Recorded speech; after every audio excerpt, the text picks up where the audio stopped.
Dne 16. června roku 2026 se na veřejnost dostaly záběry dronů, které byly pořízeny přímo nad továrnou Latrop. A během pouhých několika hodin se tento jediný snímek rozšířil po sociálních médiích.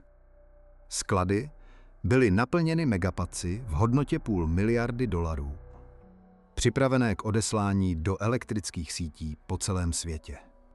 To byla poprvé od roku 2022, kdy dosáhla plocha Latropu absolutní maximální kapacity. Továrna nyní vyrábí 200 megapacků týdně, což odpovídá 40 gigawatt-hodinám ročně. K červnu roku 2025 bylo odesláno 15 000 jednotek. Tak proč se v tuto chvíli veškeré toto zboží sešlo na jednom místě a kam to vše směřovalo? Pojďme se na to podívat. Při pohledu z výšky se sklad Latrop Megafactory rozprostírá jako obrovský šedý koberec. A na něm je tisíce jednotek megapacků uspořádáno do dokonale rovně uspořádaných řad, pevně nahuštěných z jednoho rohu do druhého. Sawyer Merritt, který už léta pečlivě sleduje Tesla Energy, napsal přímo pod tímto videem, že to byla poprvé, co viděl Latrop tak plný. Netéměř plný, neskoro plný, ale úplně plný. Nejvyšší úroveň od doby, co továrna zahájila provoz v roce 2022. Odhaduje se, že na skladě je $500 miliardy v zásobách, které čekají na odeslání. Zásoby naplněné až po okraj. Může to znamenat, že zákazníci odmítají dodávku. Může to znamenat, že poptávka náhle klesla. Ale pokud jste se někdy podívali, jak vlastně funguje průmysl velkokapacitního ukládání energie, energetické společnosti, vývojáři obnovitelné energie a provozovatelé datových center neobjednávají jediný megapax a neočekávají, že bude dodán následující den jako online nákup. Objednávají v dávkách stovky, někdy tisíce jednotek najednou a celá dávka musí být připravena současně, než může být převezena na místo projektu. Důvod je jednoduchý. Nelze instalovat jednotky jednu po druhé, když je potřeba několik set z nich, aby fungovaly společně od prvního dne. Plný sklad není známkou neprodaného zboží. Je to znamení, že se připravuje masivní odchozí zásilka a lodě se chystají přijet, aby vyzvedli každou poslední jednotku. Takže kam ty lodě vezmou náklad? Kdo skutečně čeká na příjem megapacků právě v tomto okamžiku v polovině roku 2026? Abychom pochopili, proč Latrop dosáhl rekordní úrovně právě v tuto chvíli, musíme se podívat na globální poptávku. A ta se utváří způsobem, jaký se dosud nikdy nestal. 3 hlavní skupiny zákazníků současně vyvíjejí obrovskou poptávku na trhu s ukládáním energie. A to, co je na tom pozoruhodné, je, že všechny 3 skupiny rostou současně, nikoli v sekvenci. První skupinou jsou energetické společnosti a provozovatelé národních sítí. Toto je nejdéle existující zákaznická základna megapacku. Potřebují bateriové úložiště k stabilizaci sítě, když výroba solární a větrné energie kolísá v závislosti na počasí. Ale objem objednávek se v porovnání s předchozími lety zcela změnil. V roce 2022 by velký projekt ukládání mohl zahrnovat několik desítek megapacků. Do roku 2026 objednávají velké projekty stovky, někdy tisíce jednotek najednou. Provozovatelé sítí již nevidí bateriové úložiště jako doplněk. Stává se to základní infrastrukturou na úrovni přenosových vedení a transformačních stanic. Druhou skupinou jsou vývojáři obnovitelné energie. Když se postaví solární nebo větrná farma, okamžitě vyvstává následující otázka. Kam jde elektřina, když ji síť v daném okamžiku nepotřebuje? Stále více zemí, od Spojených států po Velkou Británii a Indii, nyní požaduje, aby projekty obnovitelné energie zahrnovaly úložné systémy jako povinnou podmínku pro udělení povolení. Tato poptávka nezávisí na preferencích jednotlivých společností. Je to napsáno přímo v zákoně. A když je to v zákoně, objednávky přicházejí bez ohledu na to, zda se širší trh daří dobře nebo ne. Třetí skupina je nejméně probíraná, ale v posledních 2 letech roste nejrychleji. A to jsou provozovatelé datových center. Boom umělé inteligence, který začal v roce 2024, přinesl obrovskou poptávku po elektřině. Podle projekcí Mezinárodní energetické agentury dosáhne globální poptávka po elektřině z datových center do roku 2039 145 terawatthodinám, což je téměř dvojnásobek současných úrovní. Velké datové centrum spotřebovává tolik elektřiny, kolik má malé město. A provozovatelé datových center si nemohou dovolit ztrátu energie ani na sekundu, protože 1 sekunda výpadku znamená, že hodiny výpočtů umělé inteligence, běžící na tisících serverech, jsou zcela přerušeny. Bateriové úložiště s dobou reakce do 20 milisekund se stalo nezbytnou vrstvou ochrany pro jakoukoliv vážnou infrastrukturu umělé inteligence. A všechny 3 skupiny potřebují megapacy současně. Ale existuje další skrytý faktor, který pohání tuto rekordní úroveň akumulace právě v tomto měsíci červnu. Jeden, o kterém velmi málo médií zmínilo. Globální rozpočtový cyklus. Většina velkých energetických projektů v USA a Evropě má termíny dokončení na konci roku, což znamená prosinec. Aby mohly být před tímto termínem v provozu, musí být zařízení přijato a nainstalováno ve 2. nebo 3. čtvrtletí. Kromě toho je léto v Severní Americe trvale obdobím nejvyšší poptávky po elektřině v celém roce. Klimatizace běží na plnou kapacitu. Spotřeba elektřiny dosahuje vrcholu. Energetické společnosti potřebují úložné systémy, připravené před nejteplejšími letními měsíci, nikoli když už léto začalo. Červen 2026 představuje vrchol globálního nákupního cyklu. Každý megapax, který v ten den leží na dvoře v Latropu, odpočítává dny do konkrétního termínu pro konkrétní projekt kdesi na světě.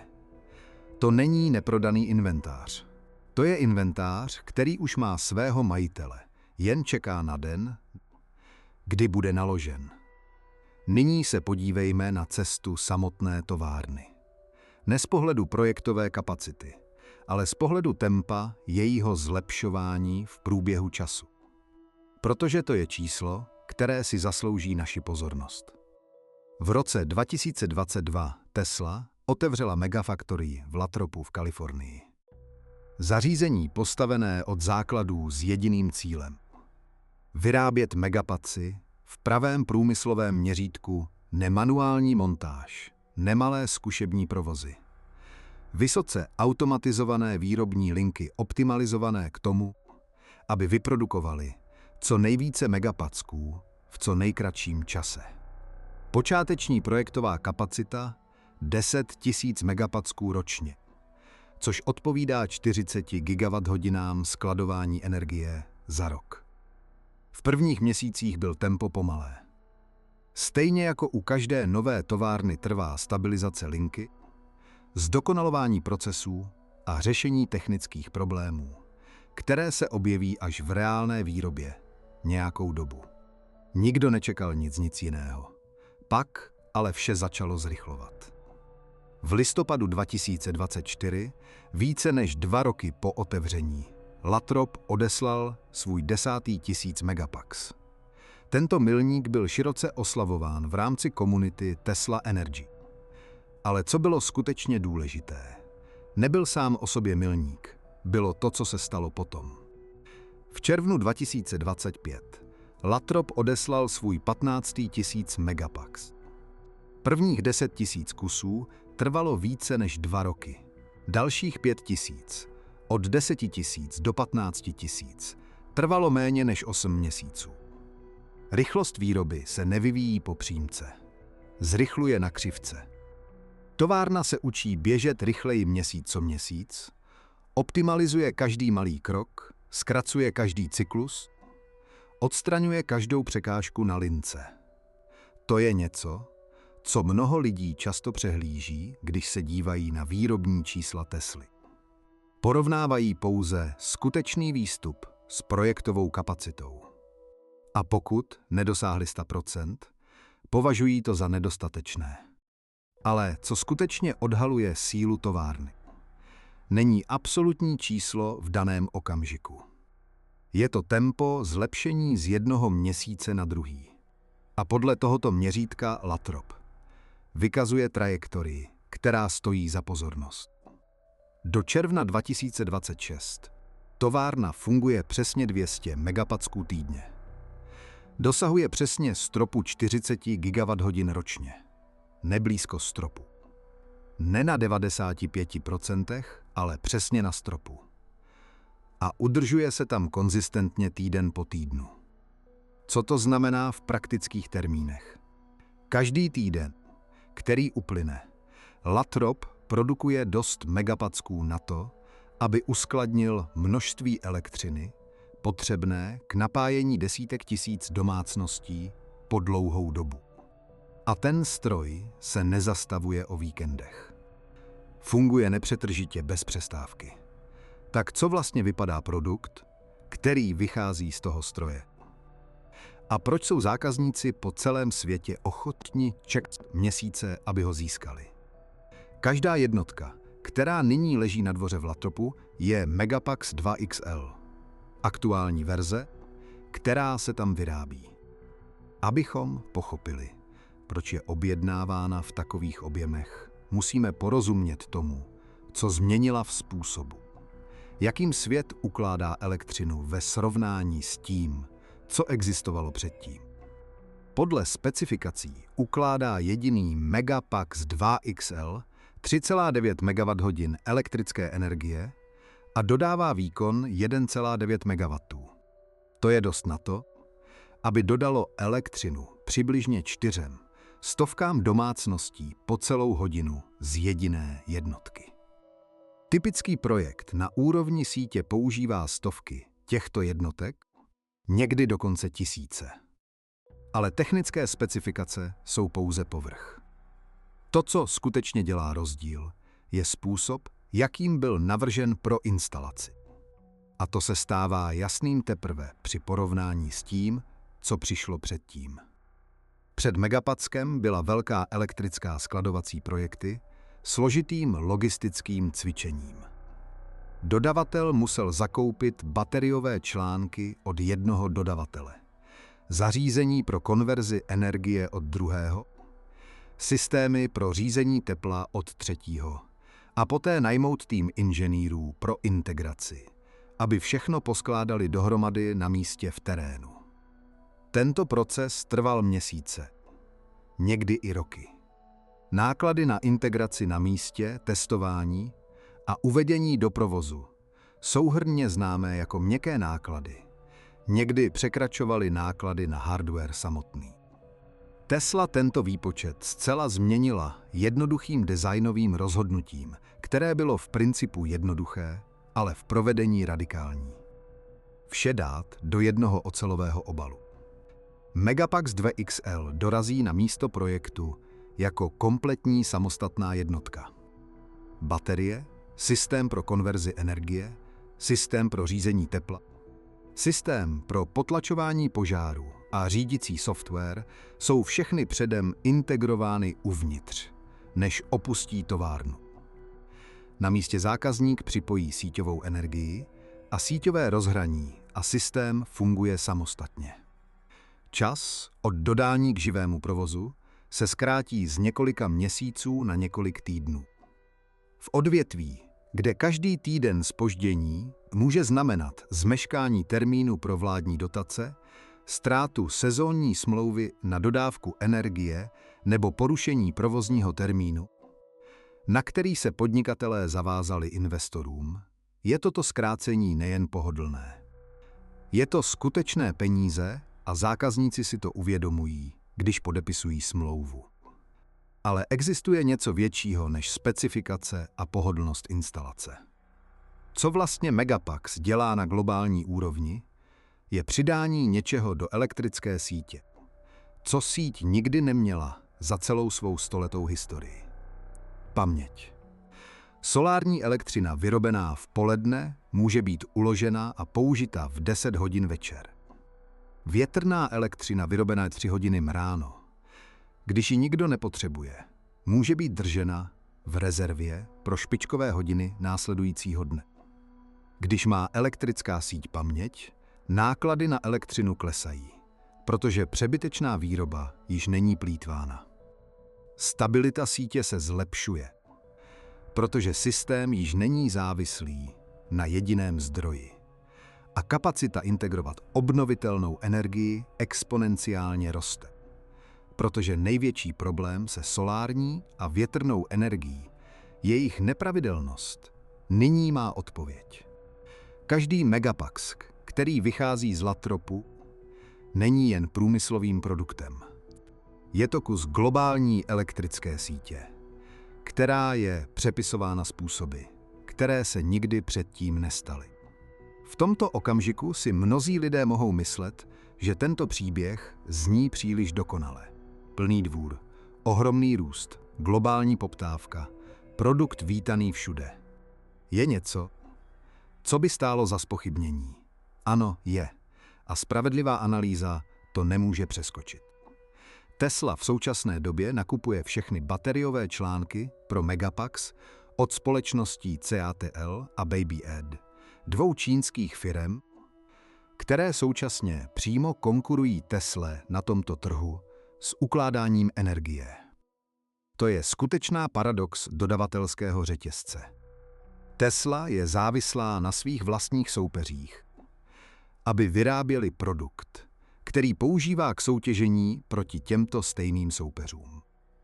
Když ceny článků kolísají, když jsou dodavatelské řetězce narušeny z jakéhokoliv důvodu, geopolitikou, přírodními katastrofami, nebo jednoduše tím, že konkurent se rozhodne upřednostnit alokaci článků pro své vlastní produkty. To vše může přímo ovlivnit výrobní tempo v Latropu způsoby, které Tesla plně nekontroluje. To není důvod k pesimismu, ale je to skutečný bod zranitelnosti v jinak dobře fungujícím stroji. Druhým bodem je zesilující konkurenční tlak.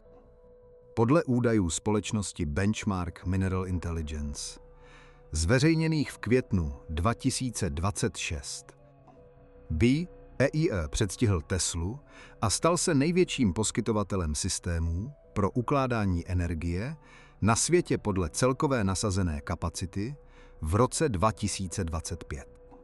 Produkty Bablue jsou cenově výrazně nižší a v mnoha trzích napříč Asií a Blízkým východem je cena konečným rozhodujícím faktorem. Skutečná výhoda Tesly leží jinde, ve rychlosti nasazení, v jejím softwarovém ekosystému a v značce s dostatečnou důvěryhodností, že zákazníci jsou ochotni zaplatit prémii, když vsazují na projekty za $100 milionů. To jsou věci, které nelze jednoduše replikovat snížením nákladů na bateriové články. Ale to, co se právě teď děje v Latropu, rekordně vysoký dvůr, 200 jednotek týdně, $500 miliardy připravených k odeslání, ukazuje, že alespoň v této chvíli si Tesla stále drží svou pozici. Zpět k záběrům z dronu ještě jednou. Když se podívám na ten záběr, celý sklad naplněný megapacky, $500 miliardy v inventáři připraveném k odeslání do každého koutu světa. Co vidím, není jen ohromující okamžik továrny běžící na plné kapacity. Od dne otevření v roce 2002 až po milník 10 000 jednotek v roce 2004, přes 15 000 jednotek v roce 2005, až do dne, kdy sklad dosáhl absolutní plné kapacity poprvé ve své historii. Žádný milník na této cestě se nestal náhodou. Každý z nich je výsledkem tisíců malých rozhodnutí nahromaděných v průběhu času, od návrhu výrobní linky až po optimalizaci logistiky a budování vztahů se zákazníky. A tady je ta nejdůležitější věc. Latrop není konec tohoto příběhu. Je to středový bod. Podle projekcí od Úřadu pro energetické informace USA se celková nainstalovaná kapacita bateriového úložiště ve Spojených státech zvýší z 51,2 gigawaty v dubnu 2026 na téměř 88,4 gigawaty do konce roku 2027. Téměř zdvojnásobení za méně než 2 roky. A to je pouze trh v USA. Když se podíváte na globální obrázek se 3 vlnami poptávky z elektrických sítí, obnovitelné energie a datových center umělé inteligence, které všechny současně rostou. Otázka již není, zda je trh dostatečně velký. Otázka je, zda 200 megapasků týdně v latropu. Jakkoliv ohromující je toto číslo, bude stále dost na to, aby stačilo poptávce, která sama o sobě zrychluje. $500 miliardy v megapaskech na dvoře Latrop není jen číslo. Je to signál, že energetická transformace probíhá právě teď tempem, které si mnozí lidé dosud neměli čas uvědomit. Tech Revolution existuje, aby nikdo nezůstal pozadu v této transformaci, ať už jste inženýr nebo někdo, kdo o megapacku nikdy neslyšel před dneškem. Pokud existuje úhel, který jsem nezmínil, zanechte ho v komentářích, protože tyto perspektivy jsou přesně to, co činí obsah úplnějším. Líbí se vám to, co jste slyšeli? Sdílejte a lajkujte, pokud jste to považovali za cenné. Přihlaste se k odběru Tech Revolution, abyste nic nezmeškali. Uvidíme se příště.